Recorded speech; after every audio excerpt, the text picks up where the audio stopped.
कानून क्या कहता है? कानून ये कहता है यदि आपने कर्जा लिया, बेटा हट जा, यदि आपने कर्जा लिया तो आपके पड़ोसी को तो बताना दूर की बात है, आपके वाइफ को भी नहीं बता सकते हो कि आपने कर्जा लिया हुआ है। और ये क्या कर रहे हैं? ये मोहल्ले में बता रहे हैं पूरे। कानून आपको पता होना चाहिए। और जब कोई रिकवरी वाला है, बैंक वाला है, कोई भी रिकवरी वाला है, उससे पेपर मांगो पहले तो। उसके पास आई कार्ड होना चाहिए। नहीं, अगर आई कार्ड नहीं है ना तो तुरंत पुलिस को बुला लो। सब फर्जी देते हैं, मोबाइल में दिखाएंगे। मैं कह रहा हूँ पुलिस को बुला लो ना, सबके पास पुलिस का नंबर है ना भैया। अगर तरीका बता रहा हूँ भाई, प्रॉब्लम पे बात मत करो। दो तरीके होते हैं। मैं आचार्य चाणक्य का शिष्य हूँ। आचार्य चाणक्य कहते हैं तो समस्या पे बात कर लो, 4 घंटा 6 घंटा करते रहोगे कोई समाधान नहीं मिलेगा, या समाधान पे बात करो। मैं तो समाधान बता रहा हूँ। जब कोई रिकवरी वाला आए सबसे पहले उससे पूछो भैया आई कार्ड दिखा। वो कि भाई साहब आपका लोन, मैं बात ही नहीं करूंगा लोन वोन कौन सा, आई कार्ड दिखा। तू आया कहां से? आपके बैंक से आया ना, तो बैंक का दिखा। वो कह नहीं जी बैंक से नहीं आया, क्योंकि ज्यादातर रिकवरी वाले बैंक के नहीं है, थर्ड पार्टी है। वो दिखाएगा जी XYZ कंपनी। उसको बोल मैं तो जानता नहीं इस कंपनी को, मैंने लोन लिया HDFC से, ये कंपनी वाला मेरे को क्यों परेशान कर रहा है? वो कह जी हमारी कंपनी को काम दिया रिकवरी का। बात सही है, दिया जा सकता है ना। आपकी कंपनी को काम दिया, उसका लेटर दिखा। कहां पे लिखा है कि तेरी कंपनी को काम दिया? प्रूफ दिखा भाई। समझ रहे हो ना? थोड़ा कानून समझना पड़ेगा भाई थोड़ा सा, क्योंकि लड़ाई ऐसे नहीं लड़ी जाएगी। क्योंकि अगर तुम समझोगे नहीं ना तो तुम्हें मूर्ख बना देंगे। अब वो लेटर दिखाएगा। अब उसको बोलो DRA का लाइसेंस दिखा। DRA क्या होता है? Date recovery agent. जो भी रिकवरी एजेंट बनता है उसको एक लाइसेंस लेना पड़ता है। हर व्यक्ति को लाइसेंस लेना पड़ता है। आपके घर आने वाला कोई भी रिकवरी एजेंट बिना DRA लाइसेंस के आ ही नहीं सकता। अगर आ रहा है तो वो इलीगल है। और ये RBI की गाइडलाइंस है, मैं अपनी तरफ से नहीं बना रहा। क्या बोलते हैं इसको? DRA, याद रखना, शॉर्ट में याद रहेगा ना। DRA फुल फॉर्म होती है डेट रिकवरी एजेंट। तो जो रिकवरी एजेंट होता है उसका एक सर्टिफिकेट होना चाहिए और हमेशा उसे अपने पास रखना होता है।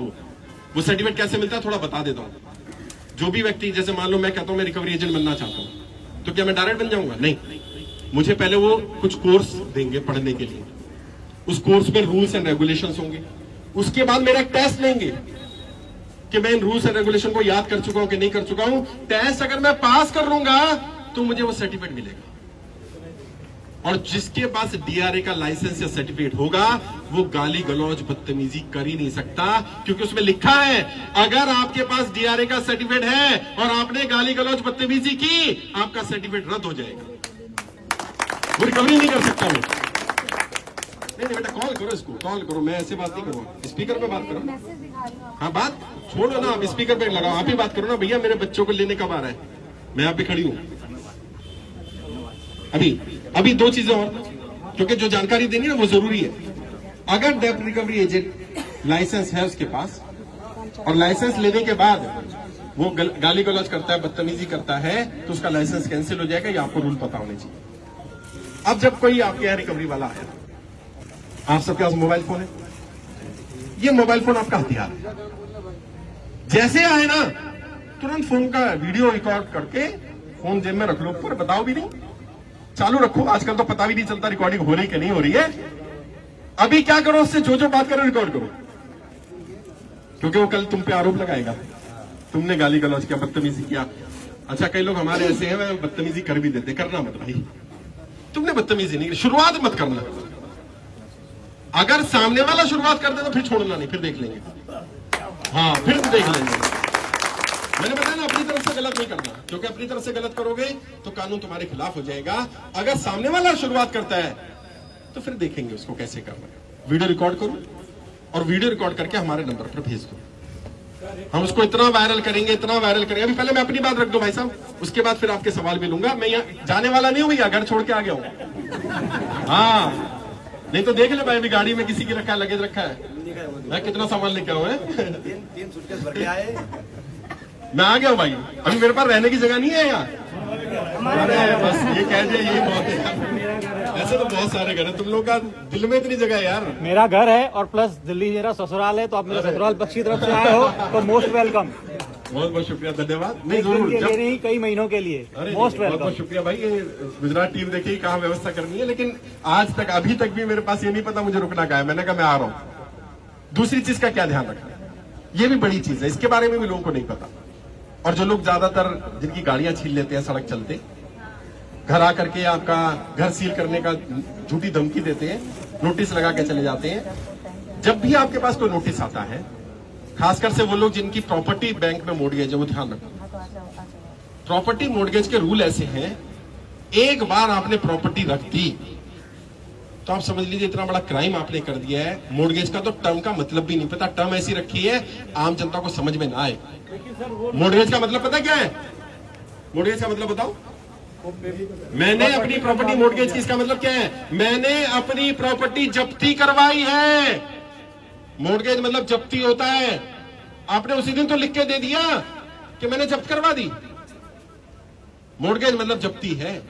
और उसमें क्या लिखा है? रूल ये है, अगर आपका अपना भी घर है और आपने उसको मोर्गेज कर दिया तो आप उसमें अगर व्हाइट वॉश भी करवाओगे, पेंट भी करवाओगे ना, तो बैंक को पहले पूछना पड़ेगा। क्यों? क्योंकि अब उस प्रॉपर्टी के मालिक आप नहीं हैं, अब बैंक इस प्रॉपर्टी का मालिक। इसलिए अभी बता रहा हूं, रूल्स पहले सुन लो, लूंगा तुम्हारे सवाल लूंगा सबके भाई। अभी क्या करना है तुम्हें समझना है कि जो बैंकों के रूल है उस रूल को समझो। बैंक सीधा आपकी प्रॉपर्टी पे कब्जा नहीं करता। पहली बात तो मोर्गेज लोन लेना नहीं चाहिए, बहुत जरूरत हो तो लो, और लो तो कितना लो? जो तुम्हारी प्रॉपर्टी की वैल्यू है उसका 80% 85% लोन ले लो। लोग क्या कर रहे हैं, 1 करोड़ की प्रॉपर्टी है, 10 लाख का लोन ले लिया। मैंने पूछा क्यों? कह साहब 10 की जरूरत थी। अरे तेरे को तो 10 की जरूरत थी, अब तू सोच 10 लाख के चक्कर में तूने 1 करोड़ रुपए जब्ती करा दिया। कल को बाउंस हो जाएगा तो कितना जाएगा पता है? 1 करोड़ ही जाएगा। बैंक रहम नहीं करेगा, तेरी 1 करोड़ की प्रॉपर्टी है। तो पहली बात तो लेना नहीं। दूसरा, लेना तो क्या लेना? 80% 90% जितना मिल जाए उतना लेना, ताकि लेके जाएगा ना ले जा, थोड़ा सा नुकसान होगा। तीसरा क्या करना, अगर कोई home loan, housing loan, mortgage loan चल रहा है, किस्त बाउंस मत होने देना। कोशिश करना किस्त बाउंस नहीं होनी चाहिए। एक हो जाए गलती से तो 2 तो बिल्कुल नहीं होनी चाहिए, क्योंकि 2 तक तो फिर भी राहत है। अगर गलती से 3 किस्त बाउंस हो गई तो अब आपका सरफेसी एक्ट लागू हो जाएगा। ये सरफेसी एक्ट क्या होता है? वैसे सरफांसी एक्ट कहता हूं, क्योंकि फांसी का फंदा है। क्या हो जाता है? जैसे ही 3 किस्तें बाउंस हुई, अब आपने जो प्रॉपर्टी जब्ती रखी हुई थी, बैंक आपसे सारा आउटस्टैंडिंग मांग लेगा, सारा पैसा वापस करो। अबे जो 3 किस्त नहीं दे पा रहा वो सारा कैसे देगा यार? ये कानून किसने बनाया मुझे समझ में नहीं आता। मैं बैंक के अधिकारी से मिला, मैंने भाई एक बात बताओ, 3 किस्त बाउंस होने आप कौन सा नोटिस देते हो? कहते हम सिंबॉलिक पोजीशन 13(2) का नोटिस देते हैं। मैंने उसमें क्या मांगते हो? कह रहे सारा पैसा मांगते हैं। मैंने दिमाग है, रोटी खाते हो कि गोबर खाते हो? कह रहे क्यों? मैंने जो किस्त तो दे नहीं पा रहा, पूरा पैसा कैसे देगा भाई? कह रहे तो क्या होना चाहिए? मैंने कम से कम ये होना चाहिए, तेरी 3 महीने की बाकी है, 3 महीने का पहले पैसा दे, नहीं तो तेरी जब्ती करेंगे, ताकि उसको डर बैठे। उसको तुम सारा पैसे का मांग लेते हो यार, और जिसका व्यापार बंद हो गया, कोई काम धंधा नहीं है, कुछ नहीं है, तो क्या करेगा? वो प्रेशर में आ जाएगा। तो सरफेसी एक्ट बहुत खतरनाक एक्ट है। फिर भी 13(2) का नोटिस आ जाए तो तुरंत किसी वकील को, हमारी टीम जो है वो फ्री में हेल्प कर देगी, लेकिन आपको डीआरटी में केस जाएगा तो वकील को करना पड़ेगा। डीआरटी में भी कहना नहीं चाहिए, कई वकील साथी भी यहां नाराज हो जाएंगे, लेकिन बहुत सारे वकील भी गड़बड़ कर रहे हैं। सच्चाई बता रहा हूं, बंदा कहां मर रहा है, मतलब मैं बता नहीं सकता बेचारा है?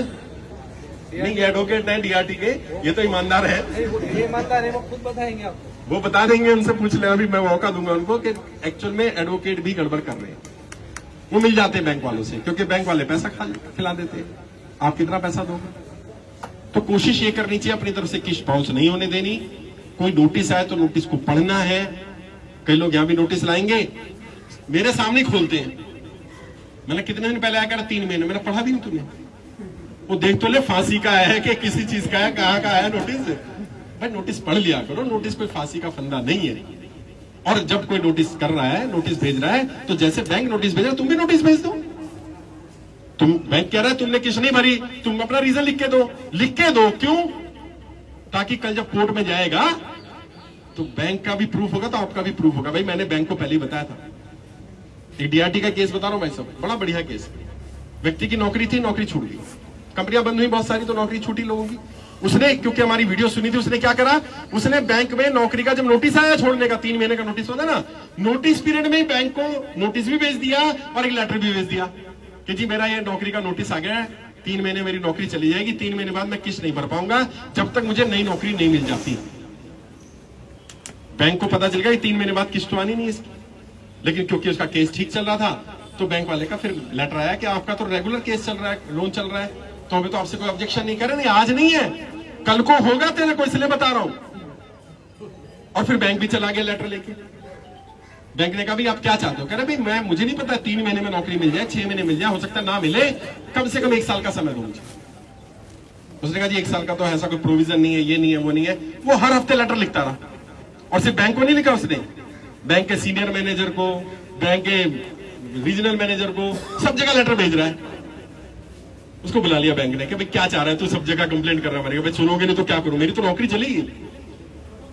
बैंक ने कहा चल 6 महीने का समय दे रहे हैं, 6 महीने में तेरी नौकरी लग जाएगी, अगर नहीं लगती तो 6 महीने बाद आ जियो, फिर बता दियो, फिर कुछ कर लेंगे। और उसे 8 महीने का समय मिला। 8 महीने बाद जब नौकरी लग गई तो किस्त भरने लगा। क्यों? क्योंकि वो जागरूक था ना, उसे अधिकार पता था, अपने अधिकारों को जानना है। ये लड़ने का समय, डरने का समय नहीं है। और कर्जा, मैंने कहा ना, कर्जा लेना कोई अपराध नहीं है। भाई धूप हो रही है, थोड़ा सा इस साइड आ जाओ, तुम लोगों को धूप लग रही होगी यार, है? कर्जा लेना कोई अपराध नहीं है, और कर्जा नहीं चुका पा रहे ये भी कोई अपराध नहीं है। ये एक मिस्टेक है, गलती है, लेकिन ये अपराध नहीं है, तो अपने आपको अपराधी नहीं मानना। बाकी मैंने जैसा कहा मैं आ गया, अब तुम्हारे सवाल जवाब लेता हूं, किसको क्या क्या दिक्कत आ रही है बता दो। और जैसे भाई आए हमारे पास, क्योंकि मेरी टीम में भी